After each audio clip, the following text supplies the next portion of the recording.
দর্শক, কেন্দ্রীয় শহীদ মিনারে মায়ের ডাক সংগঠনের মানববন্ধন চলছে। সেখানে রয়েছেন আমার সহকর্মী সুমাইয়া ঐশী। তার কাছ থেকে জানার চেষ্টা করব সে বিষয়ে। ঐশী, মানববন্ধনে কি দাবি জানাচ্ছেন তারা, বিস্তারিত জানাবেন আমাদের।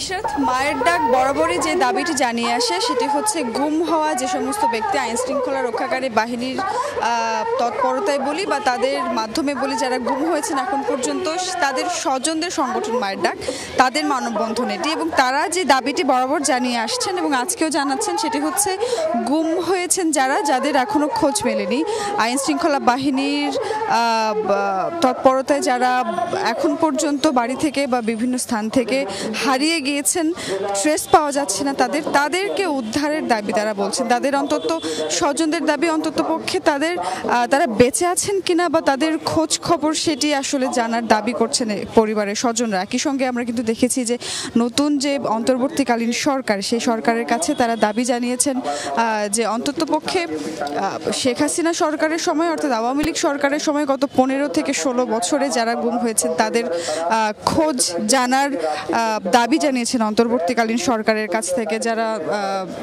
মায়ের ডাক সংগঠনের পক্ষ থেকে যারা আছেন এখানে।